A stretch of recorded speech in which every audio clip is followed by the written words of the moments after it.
Bincang santai, santai dong. Sobat Bahagia, kita ketemu lagi di channel Canda Bahagia. Karena dengan bercanda, kita akan bahagia. Tagline-nya baru ya. Nggak apa-apa, kita kedatangan tamu Mbak Dani. Nama lengkapnya Maria Dani Andayani. Wah, masalahnya lagi takon jadi siapa? Dan kita ngerti nih sama Mas. biasanya saya panggil cuma Mbak Dani saja. Okay. Nama lengkapnya nggak tahu. Nama lengkapnya nggak tahu. Padahal kita kenal udah lama ya.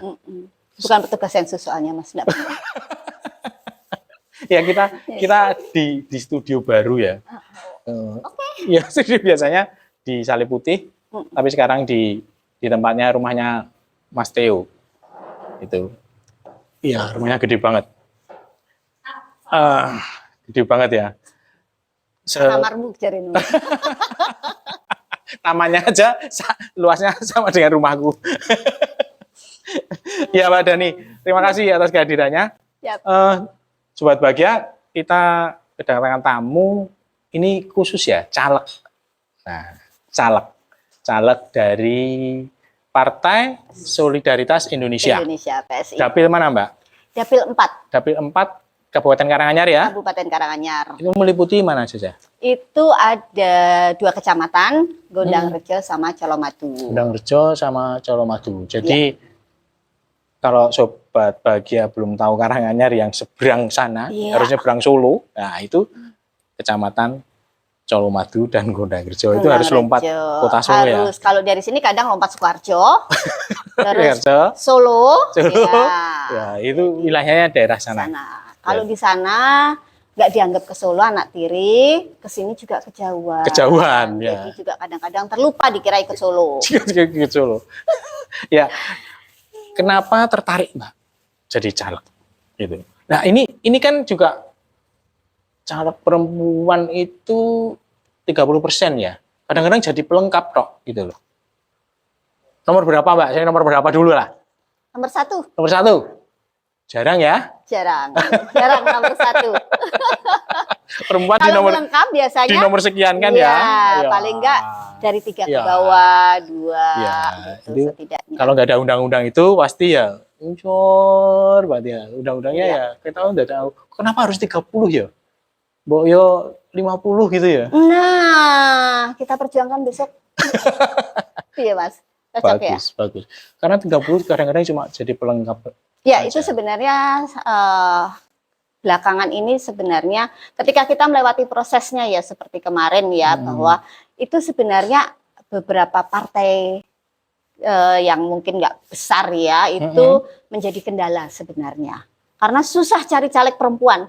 Yang mau nyalek perempuan itu susah. Iya. Satu dengan alasan, aku tak izin suami ya. Oh iya. Nah, kalau suami sudah bilang enggak, mau apa? Gitu. Aku masih kuliah apa ya, pokoknya dengan kesibukannya lah perempuan itu ada yang itu tadi banyak lah. Belum bisa memutuskan secara bisa merdeka. Iya, independen ya. Ini istilah ya. Harus izin ini, izin itu gitu ya. Budaya kita itu ya. Jadi berpikir merdeka belum ya. Jadi memutuskan diprotes teman-teman. Tapi ya memang kenyataannya seperti itu ya. Benar. Iya. Nah, ini yang mendorong Mbak Dani untuk menjadi caleg itu apakah karena itu? Gini. Nggak cuma itu. Nggak cuma itu sih. Ada beberapa alasan ya yang kenapa kemudian pada tahun 2017 itu kemudian saya tertarik masuk ke partai. Benar-benar politik praktis lah, gitu kan. Yang sebelumnya mungkin cuman pengamat gitu kan, tapi lama-lama kok pengen ya terjun langsung itu gitu kan, sebagai sudah gemes gitu kan, lihat apalagi kemudian saya di profesi sebagai advokat juga, gitu ya, di profesi sebagai advokat itu kadang seringkali kita menemukan banyak permasalahan perempuan yang menurut saya sendiri akibat banyaknya kebijakan publik yang tidak peka terhadap kebutuhan perempuan gitu. Jadinya ada ketidakadilan di situ terhadap perempuan. Merasa itu. Iya, jadi merasa itu. Jadi seringkali kalau ada perkara perempuan gitu kan yang kemudian terkena regulasi gitu kan, gemes mas saya tuh gitu. Jadi itu kemudian yang pada tahun 2017 saya memutuskan masuk partai, dan kemudian 2019 kemarin pertama kali saya ikut maju sebagai calon legislatif. Jadi sudah 2 tahun kedua ini saya masuk. Gitu. Sebelum masuk ke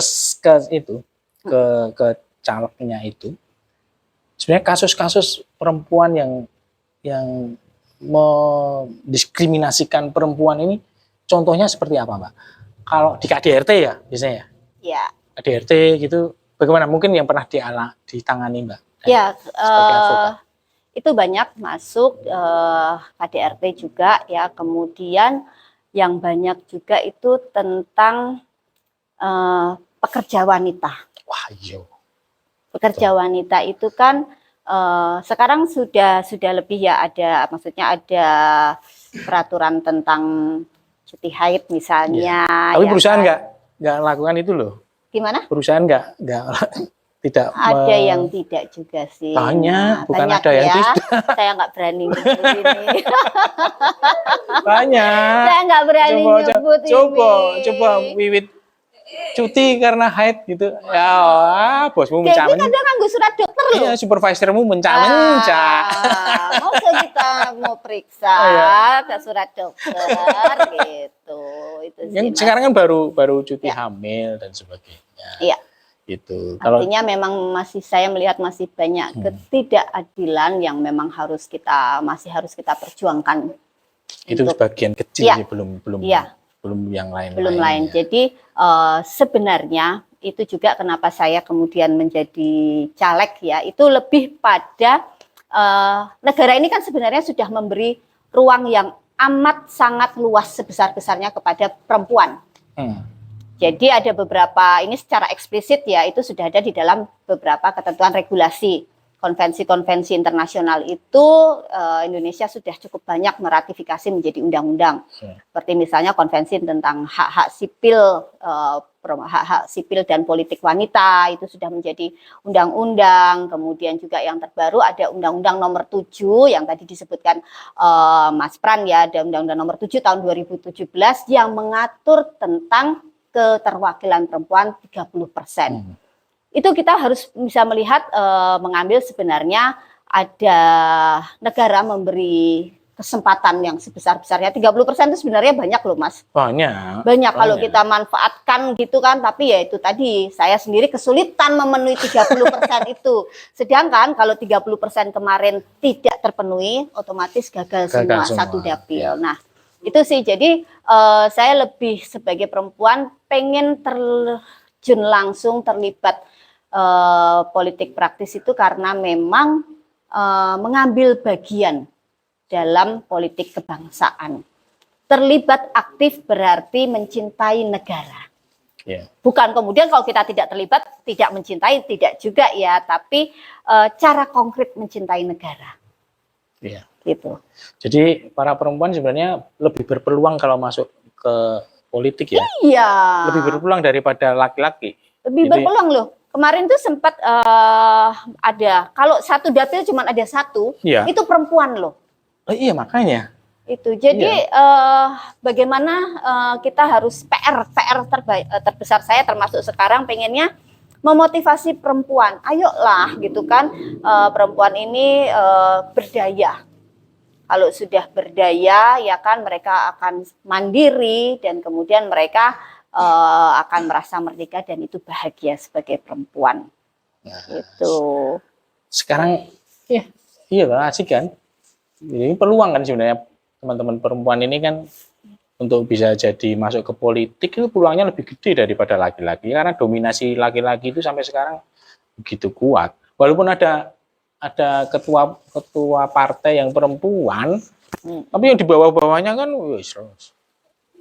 Laki-laki masih kebanyakan Iya, laki-laki. iya, iya. Ya, terus proses Mbak Dani pada akhirnya dengan keprihatinan itu kemudian masuk ke partai politik, kemudian jadi caleg, itu prosesnya gimana?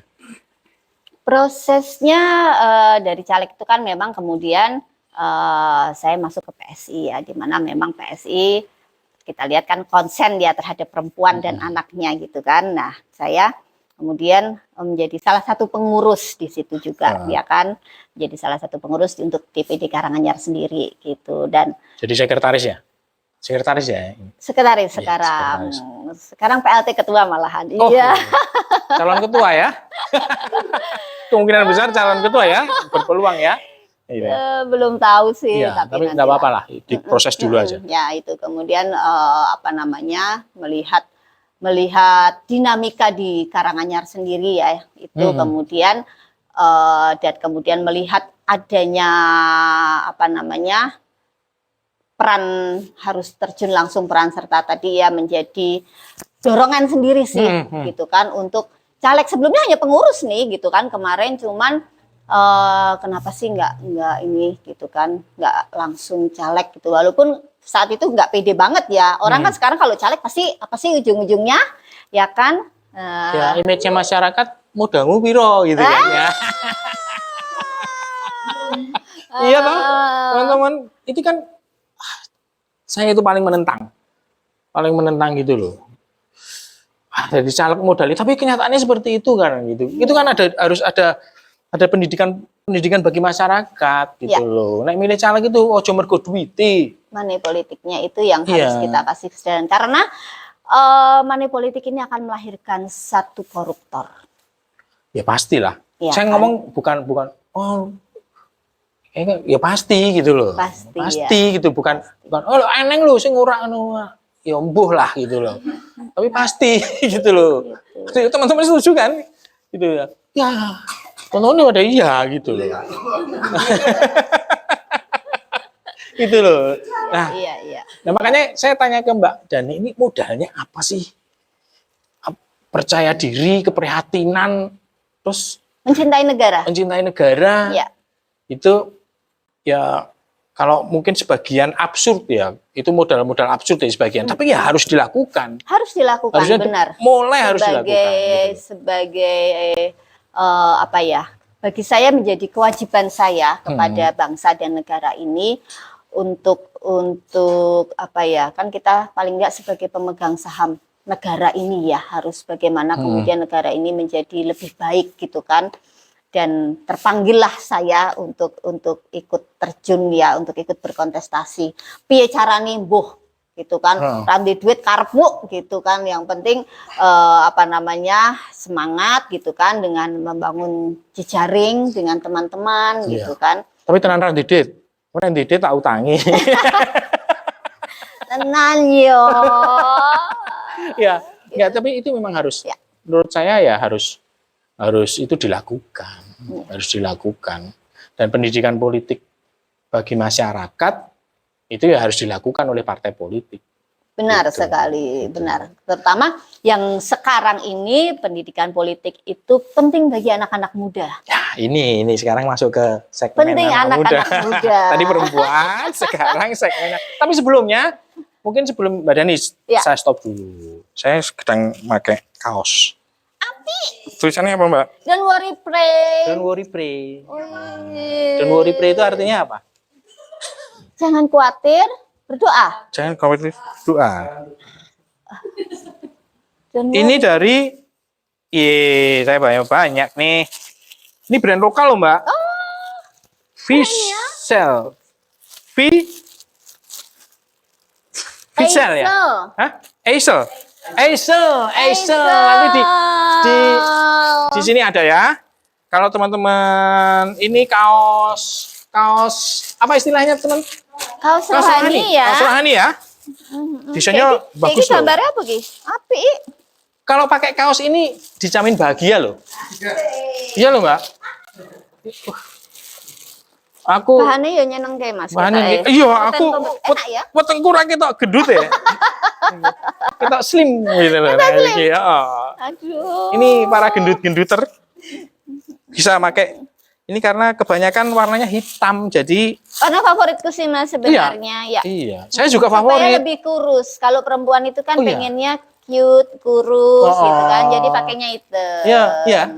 Betul loh, didukung loh Mbak, itu sama teman-teman. Iya kan? Saya juga seneng yang, waduh, istri saya itu mesti kalau ditanya gini, ditanya kalau dicocok-cocokan itu loh ya Mbak, waktu itu, warna kesukaan bajunya suami apa? Cuma dua. T-shirt saya cuma dua warnanya, hitam sama putih. Berarti meh foto Mas. Jadi jejer-jejer itu kebanyakan hitam. Aku golek kaos warna pink ning lemari ku angel. Hitam putih. Saya gitu. ada merah, itu ada ya merah, kayak gitu ada, tapi wewean. Oh, ke partai mesti. Wewean, pink gitu ya, paling yo. Sing gitu ya. Nanti di deskripsi ya. Nanti kalau teman-teman berminat, ini brand lokal. Brand lokal, bahannya katun kompet 100%. Ini Adem iki mesti. adem. Ya. Wah, ini adem loh Mbak. Apa mergo AC?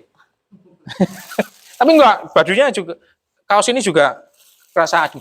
Nanti di deskripsi, nanti di Topet juga ada, Instagram juga ada, bisa pesan di situ. Nomor WhatsApp juga ada nanti di Nomor deskripsi. rekening kapan, Bro? Itu ya sobat bahagia, kalau yang minat Eisel kaos rohani bisa pesan di situ di deskripsi. Itu Mbak Dani. Weh, tak kene lanjut yang masalah perempuan. Anak muda ya. Memang kita gagal di pendidikan politik untuk anak muda. Ya, Saya ngomong gagal ya. Karena generasi saya aku ngomong ngono Baby kita boomers. tua. Baby boomers bukan? Iyalah. Ora ya. Saya dulu juga gitu, karena mungkin ya karena saya hidup di Orde Baru, masa remaja dan mahasiswa saya Orde Baru ya, NKK BKK itu memang nggak boleh berpolitik ya waktu itu. Dan sampai sekarang pun trauma itu masih ada, walaupun sudah terbuka kan, gitu loh. Tapi sampai sekarang pun anak-anak muda juga belum melek politik, jadi masih takut. Adapun ada yang berkiprah di politik itu karena dinasti. Maksudnya bukan dinasti yang di sana-sana ya, tapi yang lokalan saja lah. Yang lokalan saja. Jauh-jauh ya. Yang nggak usah jauh-jauh, yang kita lihat ya. yang di depan mata kita saja. Ya. Yang di depan mata kita ketika bapaknya anggota DPRD, bapak bupati atau wali kota, anaknya jadi caleg. Gitu loh. Nah, ini baru kalangan-kalangan itu aja. Kalangan atau bapaknya aktivis di politik, anaknya juga ikut, gitu loh. Nah, ini bagaimana Mbak? Ajakan Mbak Dani ke anak muda supaya nggak trauma politik gitu loh. Sebenarnya kalau trauma mungkin tidak ya, karena mereka datang pada suatu masa yang belum menimbulkan trauma mungkin ya, tapi lebih pada keengganan. Mereka ibaratnya emoh lah gitu loh. Mereka merasa bahwa politik itu bukan dunia mereka, ya kan? Politik yang kotor gitu kan. Kalau mendekati pemilu isinya mong ribut gitu kan. Dari dulu mungkin mereka melihatnya seperti itu ya. Jadi bisa jadi juga sih kalau ada trauma juga ya mungkin. Tapi lebih pada mereka tidak tertarik untuk berpolitik ya bagi mereka. Jadi mungkin ada yang banyakan golput gitu kan. Ya. Banyakan golput, kemudian tidak memilih, ataupun mereka memilih nanti pada saat pemilu itu ya wis dari orang tua diarahkan seperti apa gitu. Mereka sama sekali tidak berusaha tidak berusaha ikut mewarnai perpolitikan di Indonesia.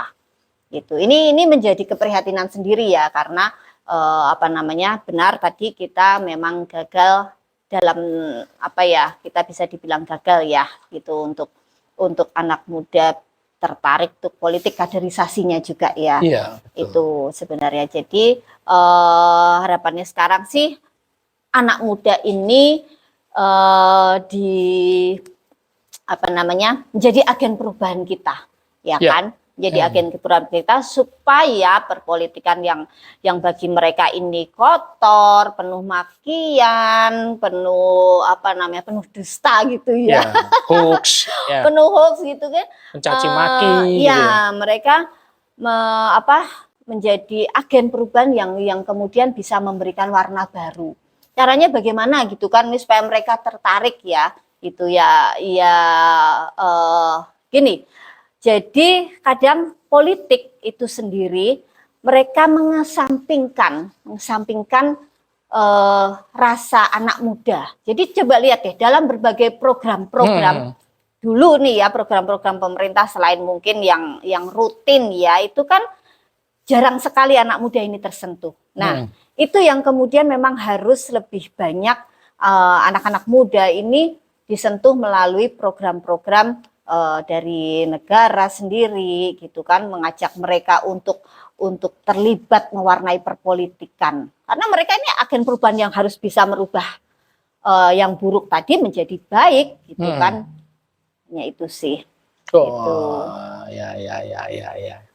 Memang yang saya dengar dari anak-anak muda ini ketika di tongkrongan gitu, memang ketika kita mau pemilu yang akan datang itu kesan mereka ya acuh tak acuh. Iya. Masih padahal negara ini ke depannya ya ditentukan oleh negara ini besok punya mereka. Iya, mereka yang harus menentukan gitu loh. Ya karena itu tadi ya Mas ya, saya mungkin kurangnya anak-anak itu, anak-anak muda diberi ruang oleh negara, mungkin ya. Jadi mungkin ada yang tidak tersentuh gitu kan, mereka kurang leluasa lah untuk mengapresiasikan dirinya. Jadi kurangnya ruang bagi mereka, kurang tersentuh. Nah ini PR bagi negara sendiri ya, mungkin. Iya.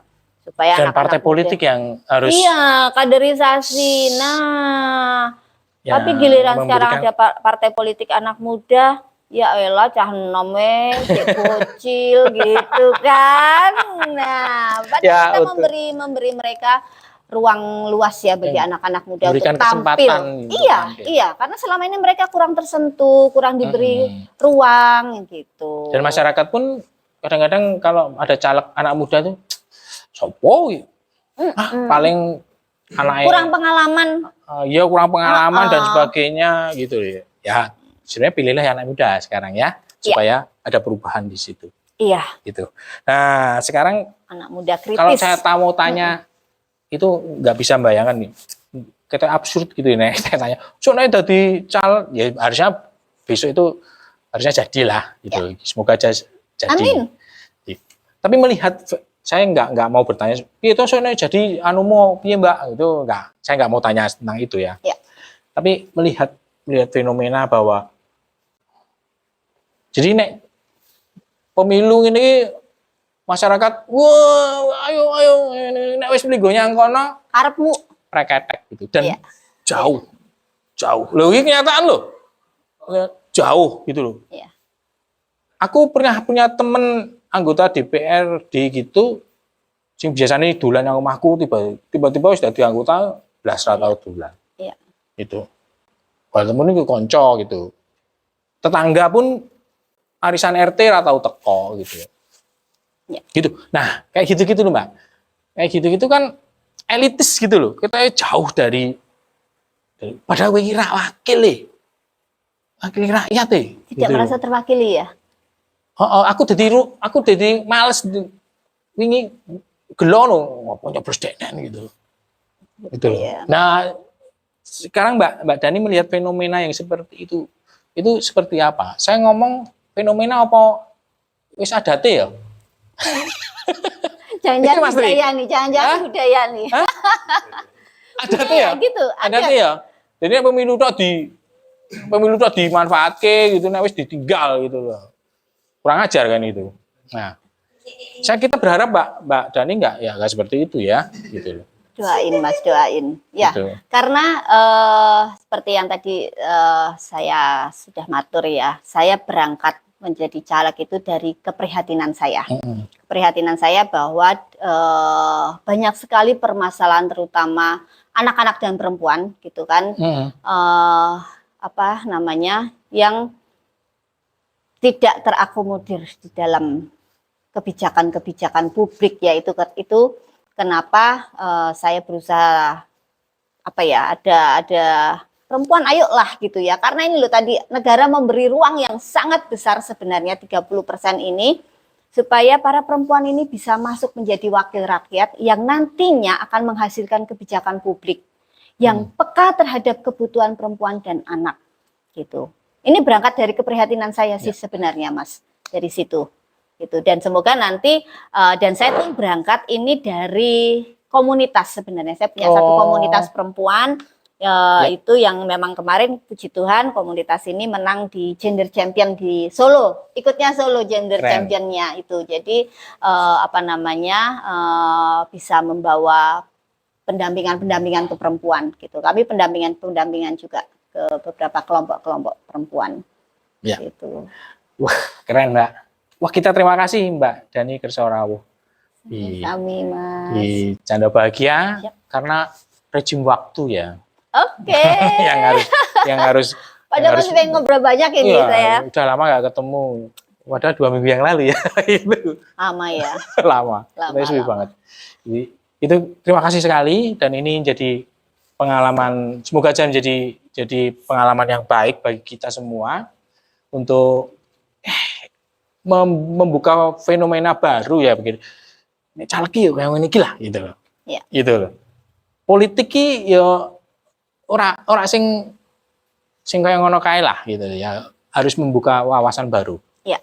Nah, terima kasih. Sami-sami. Bisa membuka wawasan baru bagi mungkin dari bagi berguna saya bagi memang ini sebuah panggilan perutusan sih kalau saya ya, panggilan untuk konkret untuk glory negara. banget ini aku. Glory banget ya.